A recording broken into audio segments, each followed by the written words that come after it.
Siddipet MLA camp కార్యాలయంలో రాధాకృష్ణ శర్మ, శ్రీకాంత్ రెడ్డి, సోమిరెడ్డితో కలిసి media సమావేశం నిర్వహించారు. 2020లో కాళేశ్వరం నీటి లభ్యతతో రైతులకు అవగాహన కల్పించి 2022 ఏప్రిల్ 13న ఫ్యాక్టరీకి శంకుస్థాపన చేశారని గుర్తు చేశారు. గత ప్రభుత్వ హయాంలో 12,000 ఎకరాల సాగు జరిగిందని, ప్రస్తుతం ప్రభుత్వం కేవలం 2,000 ఎకరాలకు మాత్రమే పరిమితమైందని విమర్శించారు. ఫ్యాక్టరీ నిర్మాణం కూడా గత ప్రభుత్వంలోనే పూర్తయిందని, కాంగ్రెస్ దీన్ని తమ ఘనతగా చెప్పుకోవడం సరికాదన్నారు. ఇక రుణమాఫీ విషయంలో సీఎం రేవంత్ రెడ్డి ఇచ్చిన హామీలు పూర్తిగా అమలు కాలేదని ఆరోపించారు. నర్మేట గ్రామంలో 750 మంది రైతుల్లో కేవలం 400 మందికి రుణమాఫీ జరిగిందని, మిగతా వారికి ఇంకా అందలేదని తెలిపారు. పూర్తి స్థాయి రుణమాఫీ చేసిన తర్వాతే సీఎం గ్రామానికి రావాలని డిమాండ్ చేశారు. ఈ కార్యక్రమంలో బీఆర్ఎస్ నాయకులు పాల్గొన్నారు. ఇవాళ మీరు రావడం సంతోషమే, కానీ ప్రజలకు ముందు మీరు ఇచ్చినటువంటి మాట నిలబెట్టుకునేటువంటి ప్రయత్నం చేయాలి. 300 కోట్ల రూపాయల ఫ్యాక్టరీని మా ప్రభుత్వం మంజూరు చేస్తే దాదాపు 90% పనులు బీఆర్ఎస్ ప్రభుత్వ హయాంలోనే పూర్తయినాయి.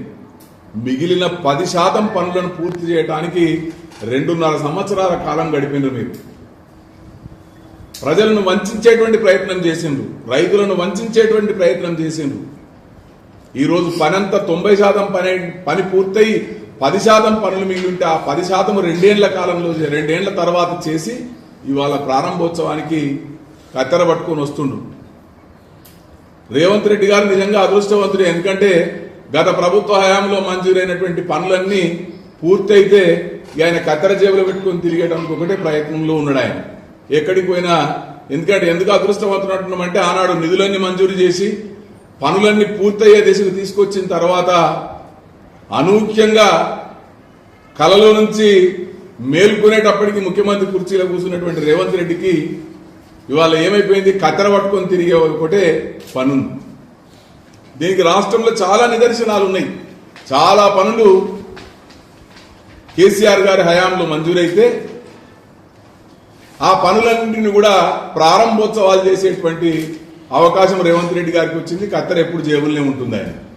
అంతే తప్ప ప్రజలకు ఇచ్చినటువంటి హామీలను నిలబెట్టుకుంటామని కానీ, ఏదైతే ఎన్నికల ముందు మేము చేసినటువంటి వాగ్దానాలను అమలు చేస్తామనేటువంటి చిత్తశుద్ధి కానీ ఈనాడు కాంగ్రెస్ ప్రభుత్వానికి లేకుండా పోయింది. ఒక్కసారి మీరు ఆలోచన చేయాలి. ఆనాడు అన్నారు మీరు ఏదైనా సిద్దిపేటకేనా, అన్ని సిద్దిపేటకే తీసుకుపోతుండ్రా అని చెప్పి.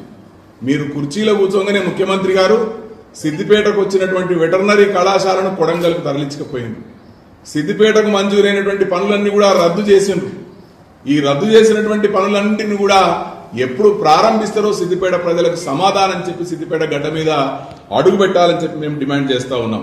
మీరు నిజంగా సిద్దిపేట ప్రజల మీద ప్రేమ ఒలకబోస్తాం, రైతులంటే నాకు బాగా ప్రేమ ఉన్నదని చెప్తుండ్రు. మీరు ముందు ఏదైతే ఇక్కడ నిలిపివేయబడ్డటువంటి పనులున్నాయో అవన్నీ కూడా మీరు మళ్ళీ ప్రారంభించడానికి ఏమి చర్యలు తీసుకుంటారో ప్రజలకు సమాధానం చెప్పాలని చెప్పి ఈ సందర్భంగా మేము మిమ్మల్ని డిమాండ్ చేస్తా ఉన్నాం. ఇవాళ మీరు చేసినటువంటి పనులన్నీ కూడా మీరు ఏదైతే నిలిపివేసినటువంటి పనులున్నాయో ఆ పనులన్నీ కూడా వెంటనే ప్రారంభించాలని చెప్పి డిమాండ్ చేస్తా ఉన్నాం. మరి అదేవిధంగా గతంలో నోరు తెరిస్తే అన్ని నిధులు సిద్దిపేటకే పోయినాయి అని చెప్పి ఇవాళ మీరు కొడంగల్కు సిద్దిపేటకు మంజూరైనటువంటి పనులను రద్దు చేసుకుంటూ కొడంగల్కు తీసుకుపోతున్నారు. దీని మీద సిద్దిపేట ప్రజలకు మీరు ఏమి సమాధానం చెప్తారని చెప్పి మిమ్మల్ని అడుగుతా ఉన్నాం. మరి ఈనాడు ఏదైతే మీరు రద్దు చేసినటువంటి పనులు ఉన్నాయో ఆ పనులన్నింటినీ కూడా దాదాపు 1,070 కోట్ల రూపాయల పనులను మీరు రద్దు చేసిండ్రు. ఆ రద్దు చేసినటువంటి పనులన్నింటినీ కూడా మళ్ళీ ప్రారంభించాలి, దానికి నిధులు వెంటనే విడుదల చేయాలని చెప్పి సిద్దిపేట ప్రజల పక్షాన డిమాండ్ చేస్తా ఉన్నాం. ఏదైతే మీరు వెటర్నరీ కళాశాల ఈరోజు పనులు ప్రారంభమై బేస్మెంట్ లెవెల్లో అయి పిల్లర్స్ అన్ని కూడా ఇలా కనపడతా ఉన్నాయి. పని ప్రారంభమైతే కక్షగట్టి సిద్దిపేటకు మంజూరైనటువంటి పనిని మీరు కొడంగల్కు సిద్దిపేటకు మంజూరైనటువంటి కళాశాలను కొడంగల్కు తరలించింది. ఆనాడు రాష్ట్ర రాజధానికి హైదరాబాద్కు సమీపంలో ఉన్నటువంటి రంగనాయక సాగర్ టూరిజం ప్రాజెక్టుగా అభివృద్ధి చెందితే మొత్తం తెలంగాణకి కేంద్ర బిందువుగా ఉన్నటువంటి సిద్దిపేట ప్రాంతంలో టూరిజం ప్రాజెక్టు రావాలని చెప్పి ఆలోచన చేసినటువంటి నాటి ముఖ్యమంత్రి కేసీఆర్ గారు అదేవిధంగా హరీష్ రావు గారు రంగనాయక సాగర్ టూరిజం ప్రాజెక్టుకు 125 కోట్ల రూపాయలు మంజూరు చేస్తే మీరు కుర్చీలో కూర్చోగానే ఆ పనులన్నీ కూడా రద్దు చేసినటువంటి చరిత్ర, రద్దు చేసినటువంటి ఘనత మీదని చెప్పి సందర్భంగా తెలియజేస్తా ఉన్నాం. అదేవిధంగా ఈనాడు కోమటి చెరువు, సిద్దిపేటలో కోమటి చెరువును సర్వాంగ సుందరంగా తీర్చిదిద్దినటువంటి ఘనత హరీష్ రావు గారిది. అక్కడ శిల్పారామం ఏర్పాట్ల కోసం నిధులు మంజూరైతే శిల్పారామం పనులను ఆపేసింది. సిద్దిపేట నియోజకవర్గం మొత్తాన్ని చుట్టే విధంగా రింగ్ రోడ్డు నిర్మాణం జరిగితే ఆ పనులను కూడా అర్ధాంతరంగా నిలిపివేసినటువంటి ఘనత మీది. తోర్నాలలో బీఎస్సీ అగ్రికల్చర్ కళాశాలను ఏర్పాటు చేయడానికి మంజూరు చేస్తే దాన్ని కూడా ఆపేసిండ్రు. సిద్దిపేటలో ఒక క్రీడా హబ్ ఏర్పాటు చేసి సిద్దిపేటను క్రీడా కేంద్రంగా చేయాలని చెప్పి ఆనాడు నిధులు మంజూరు చేస్తే అది కూడా మీరు క్యాన్సిల్ చేసి పెట్టిండ్రు. సిద్దిపేట పట్టణం బాగా విస్తరించబడ్డది, జిల్లా కేంద్రంగా ఉన్నది కాబట్టి ఇక్కడ ఉండాలని చెప్పి 3 టౌన్ 2 టౌన్ పోలీస్ స్టేషన్లకు నిధులు మంజూరు చేసి మంచి మోడల్ పోలీస్ స్టేషన్లను నిర్మాణం చేయాలని చెప్పి శంకుస్థాపన చేస్తే వాటిని కూడా నిలిపివేయడం జరిగింది.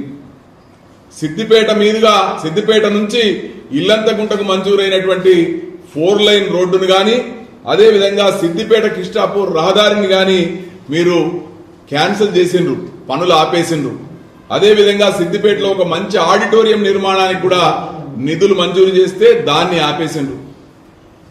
సిద్దిపేట ప్రజల అవసరాలకు అనుగుణంగా విస్తరించబడినటువంటి సిద్దిపేటలో ప్రజల అవసరాలకు అనుగుణంగా మంచి వెజ్ నాన్ వెజ్ మార్కెట్ ను బీజేఆర్ చౌరస్తాలో నిర్మాణం చేయాలని చెప్పి నిధులు మంజూరు చేస్తే దాన్ని కూడా నిలిపేసిండ్రు. దాదాపు 1070 కోట్ల రూపాయల పనులను మీరు నిలిపివేసి ఈ రోజు సిద్దిపేట ప్రజలను మరొక్కసారి వంచటానికి, సిద్దిపేట ప్రజలనే కాదు రాష్ట్ర రైతాంగాన్ని అందరినీ కూడా వంచే ప్రయత్నం చేయటానికి నర్మెటకు ప్రారంభోత్సవానికి రావటం సిగ్గుచేటు. ఎందుకంటే మీరు నిజంగా రైతు బంధు ఏదో గొప్పలు చెప్పుకోవటానికి నర్మెటలోనే అనౌన్స్ చేస్తామని చెప్తా ఉన్నారు. మొదలు ఎగబెట్టిన వాటి సంగతి ఏందో కూడా సమాధానం చెప్పాలి ప్రజలకు. ఇప్పటిదాకా ఇస్తానన్న రైతు బంధు ఎందుకు ఇయ్యలేదో ప్రజలకు సమాధానం చెప్పాలి.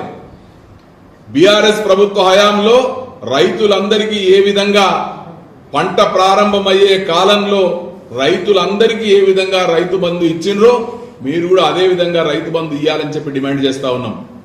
అంతేకాదు మీరు చెప్పిండ్రు రుణమాఫీ విషయం, రుణమాఫీ కూడా రైతులందరికీ ఇస్తామని చెప్పినటువంటి మీరు ఇవాళ 2 లక్షల రూపాయల లోపు రుణం అందరికీ మాఫీ చేస్తామని చెప్పినటువంటి మీరు ఇవాళ 50% మంది రైతులకే ప్రయోజనం చేకూరే విధంగా చేసిండ్రు. ఇంకా 50% మంది రైతులకు రుణమాఫీ కూడా జరగలేదు.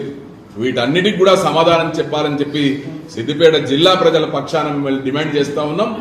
ఏదైతే మీరు చెప్తా ఉన్నారో, మీరు వివక్షను విడనాడి, మీరు కక్ష సాధింపు ధోరణిని విడనాడి సిద్దిపేటకు వస్తుందామని మీరు ఆత్మశుద్ధితోని కనుక వచ్చినట్టయితే ముందు సిద్దిపేటలో రద్దు చేసినటువంటి పనులన్నింటినీ కూడా ప్రారంభించడానికి ఆదేశాలు ఇచ్చి సిద్దిపేటకు రావాలని చెప్పి ఈ సందర్భంగా డిమాండ్ చేస్తా ఉన్నాం.